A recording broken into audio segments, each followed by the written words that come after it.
TMS health, right? So transcranial magnetic stimulation, right? This is another kind of therapies, much like neurofeedback, which a lot of you were talking about, like lens or hemoencephalographic neurofeedback for migraines and that kind of thing.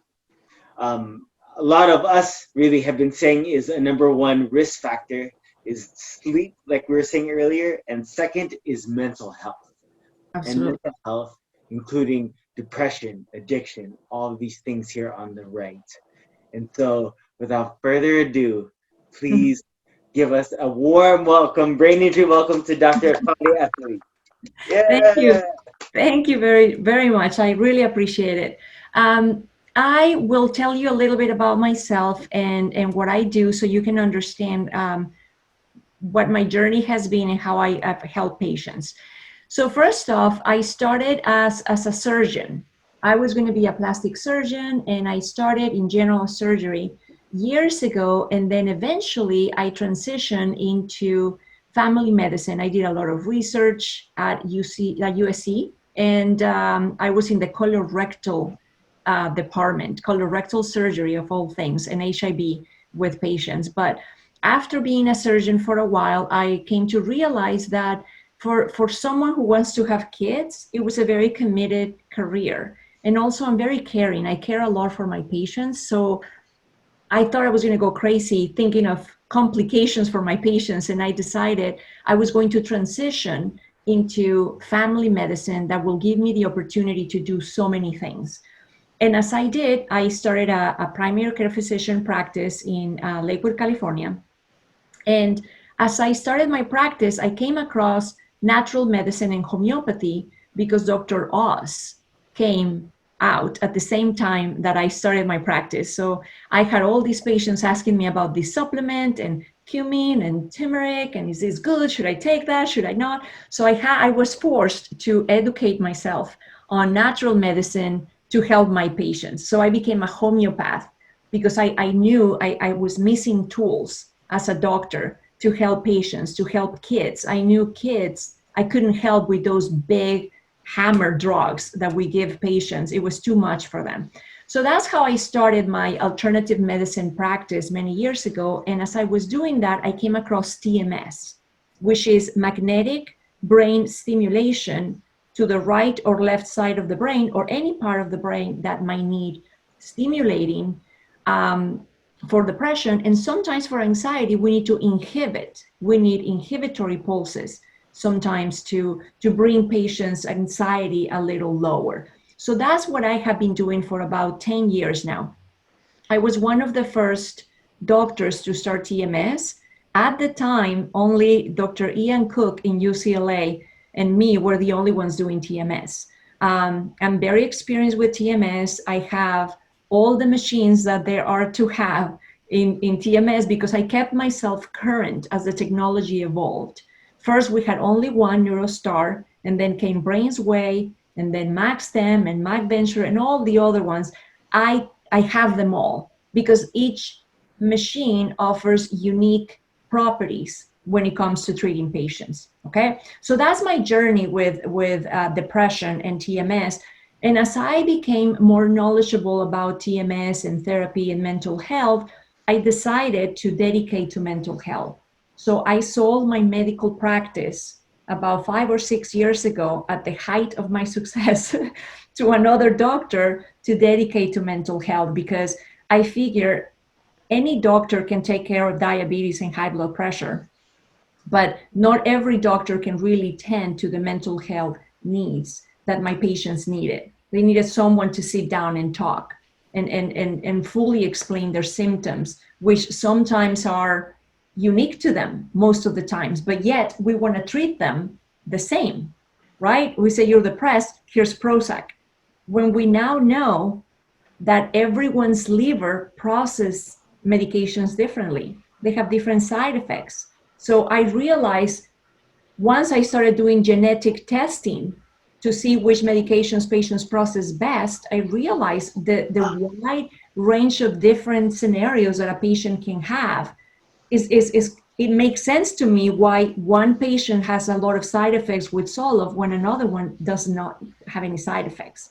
So that's where what we do in our practice, we dedicate to customize treatments to each unique patients, because we see with functional MRI now that every brain wires differently.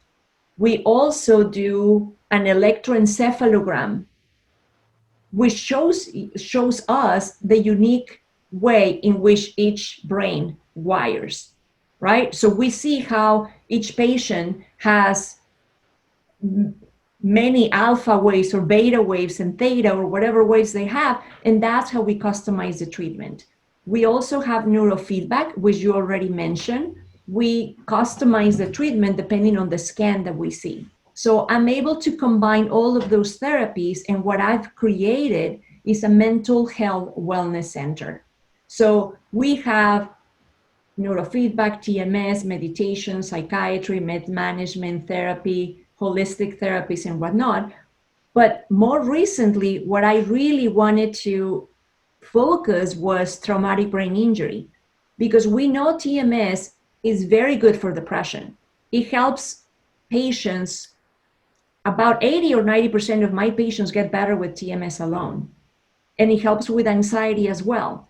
But when people have traumatic brain injury, it gets a little bit more complicated. It's not just TMS that they may need. They may need TMS for sure, and TMS might improve. But what I came to realize is that with traumatic brain injury, it goes way deeper than that.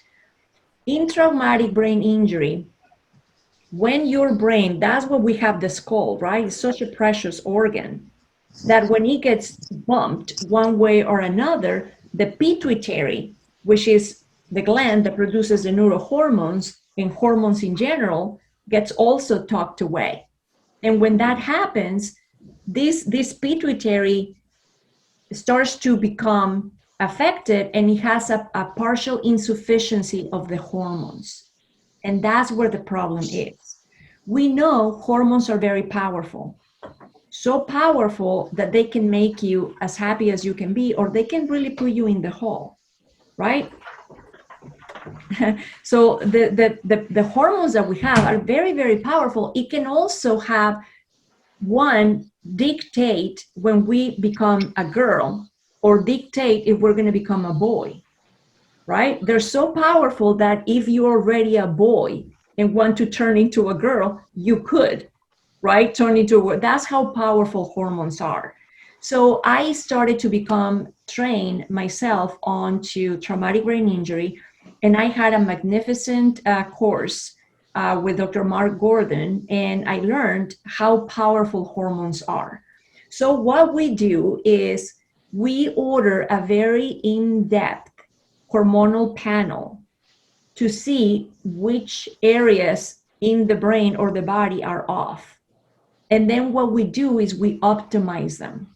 And we're talking about all hormones, not just testosterone or estrogen, which are powerful for sure. But we find that certain hormones are very necessary for us to be calm and relaxed. He did a lot of work with veterans where they were having symptoms like anxiety, depression, insomnia, PTSD, hallucinations. They were having all these symptoms, and it was not because they were mentally ill. It was because their traumatic brain injury had made their hormones be either null or very low or just imbalance in general. So what he started to do, he started to level out different hormones in their body, in their brain, and voila, their PTSD went away, their anxiety went away, and sometimes their depression went away. And I've had actually a case, a patient actually of mine is one of your group. She's the one who connected me with you guys. She's a patient that when I met her first, she was very unbalanced. She was very anxious. She would have big explosions with little frustrations. And she would tell me, I didn't used to be this way. I got into a car accident. And after the car accident, I'm not myself. I can't think, I can't remember anything. And it's frustrating. She was angry. She was upset. And we thought, well, it must be depression. So we treated her with TMS, and she did improve. She improved a little bit, but TMS was not enough. So that's when I did her hormonal panel. And once I saw, poor thing, there's a hormone called pregnenolone. Pregnenolone is the mother of all hormones. It all starts with cholesterol. We need to have healthy levels of cholesterol so we can form the rest of the hormones, right? After cholesterol comes pregnenolone. From pregnenolone, all hormones are starting to form. We have the stress hormones, testosterone, DHEA, progesterone, everything is come from pregnenolone. Her pregnenolone levels were in the toilet. And that's the hormone that helps everything else be formed or built. Once we got her levels where they needed to be, and along with many other things were off balance, needless to say. But once we corrected those hormones, she was back to her old self. It was that amazing how big of a turn she had once she was taking her supplements, whatever it was that she needed. And I remember one time she said, Dr. Epley, I missed them a day or two. I didn't take them, and I was in the toilet again. And I said, well, yeah, your brain continuously produces these hormones every day. Every day. If you were not to produce them, you're not going to feel well. But that's how powerful they are. The thing is, and the problem that I find is that these hormones are not usually ordered by doctors, sometimes not even by endocrinologists. And that's why, unfortunately for us and you guys, doctors are trained in general to follow a guideline, right? And it's for safety. You know, we follow the guidelines. We're trained to look at labs, and we have a range, right? This is a range that we follow. Outside of this range, things are abnormal. The lab shows it in red, right? So when we order labs, and if we see your labs are in that range of normal, we say, you're fine. There's nothing wrong with you. And a lot of patients with traumatic brain injury, they know they're not okay. They feel they're not okay, but the doctor might tell them, there's nothing wrong. You're okay, or there's nothing wrong. There's nothing I can do for you. Right. But And who's had that experience, right? Where like, oh, the doctor says I'm fine, right? But I don't there's feel nothing wrong. And I used to be one of those doctors because that's the training that we received. I had to pay thousands of dollars extra and take time of my away from my family to train myself further. It's very unfortunate, but I think we should start training doctors in a different way too. Aside from the training, I think one of the things that is very prevalent in America, in you know, is very litigious. People tend to sue very easily, right? And that's something that you don't see in the rest of the world. I think that's very unique to United States. People feel this is wrong, I'm going to sue. And I think doctors in general, you know, it's we love what we do, and to have it be taken away from us, it's, you know, it's a big blow. And I think doctors in general might be fearful that what they're doing, if they step out of that box that we were trained on, if you step outside of the line, you're going to get sued. You open yourself for that, and you're fearful that people will not support you, or peers will not support you because you're stepping outside of that box. And I think that's probably what might be related to. Everyone wants to be safe. Everyone wants their license to be safe. And I think in other countries, in other countries, they might not do that. They might have more faith in that the doctor has, you know, your best interests are heart. But I think having that, you know, that conflict, it becomes a little difficult. But I don't know. So you're a little more willing to explore and try other things, or? Absolutely, because I think one thing that we doctors shouldn't forget is we were always taught to treat the patient, right? to treat the patient. And sometimes even when the labs don't make sense and the patient is feeling better, sometimes we have to put weight on the patient and the patient's symptoms and feelings. Even though sometimes we look at the lab and it might not make sense. Sometimes things don't make sense, but the patient is better. Yeah. And I think it's going to take some time, but I think little by little, more doctors are starting to come out of that comfort zone. And I think partially is this, that community and people being together from all over the world that is helping. I think when I first started 10 years ago, like I said, Dr. Oz was online. And at the time, I was one of those doctors very jealous and hesitant to trying something new because I didn't want to hurt my patients. That's the first rule, that shall not harm people, right? So I felt that certain drugs were actually harming them. And the more drugs I gave them, the more side effects they had. Right. And it was terrible. I didn't feel good about myself doing that. And that's where I went into homeopathy, because it was a course given by doctors to doctors. And the first thing the doctor told us was, there's a lot of natural stuff and natural supplements, and some of them work, some of them don't. We're only going to learn about the ones that work. Yeah. I feel good about that course. Excellent. And that's why, but in even homeopathy is a point of controversy. Some people believe in it, some people don't believe in it, but I've seen it work. Why wouldn't it work if a lot of natural medicines come from plants? Digitalis, which is for congestive heart failure, comes from a plant. So it only makes sense to me that the wonderful machine that we have as our body recognizes a speck of dust. When you're allergic to it, you have a viral reaction to it, and it's a speck of dust. Why wouldn't it recognize natural medicine and supplements? But I think it's going to take some time for doctors to come into that arena. When I started that homeopathy course, we were about 10, 15 doctors.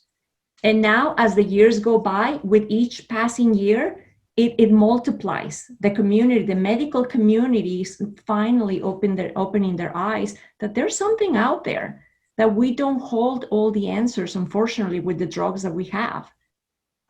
That we need to combine. I think in my world, the best world would be if we combine medication and drugs with natural supplements and natural remedies, because natural medicine doesn't cure everything, but drugs don't either. So I think the balance will be when we merge both under physician supervision, under a physician who's knowledgeable, truly knowledgeable in both. I think that's a good world. Yeah. Yes.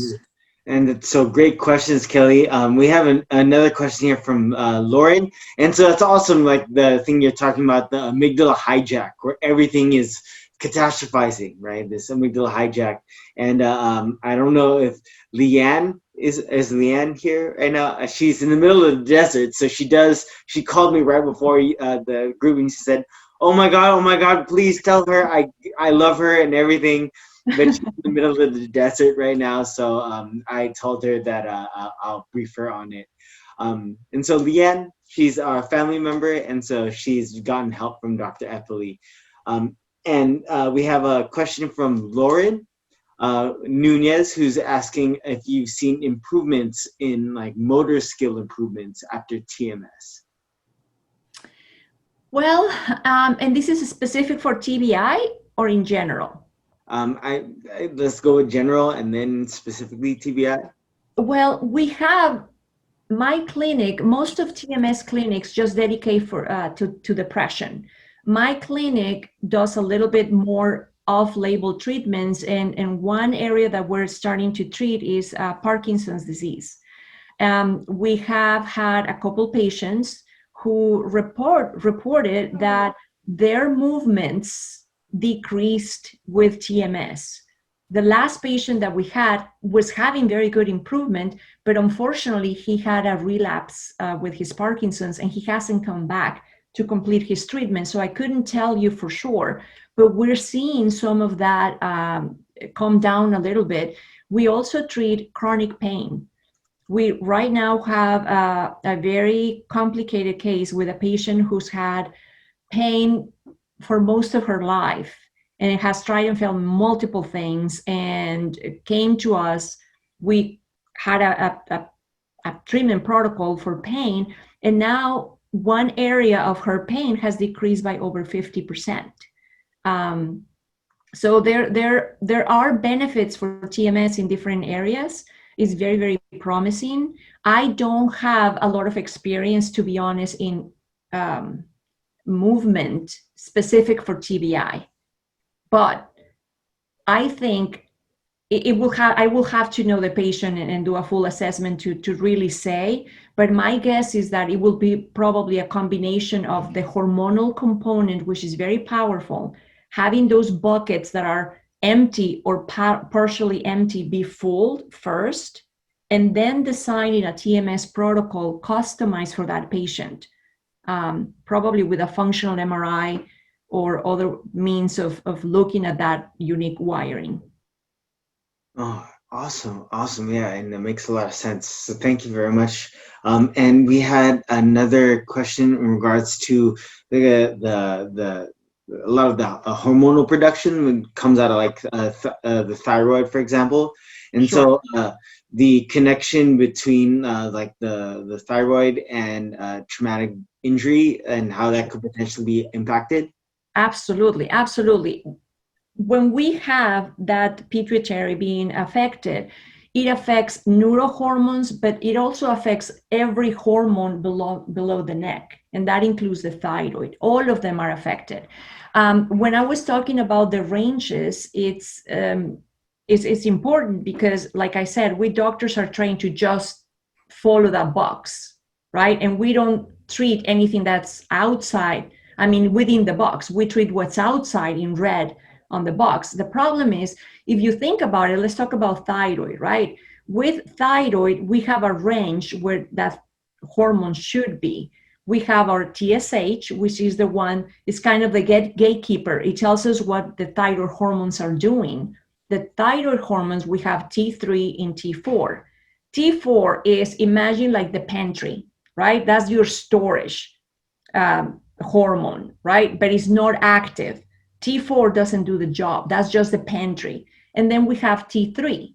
T3 is the active hormone, the one that does everything in your body. And T3, thyroid, is very nosy.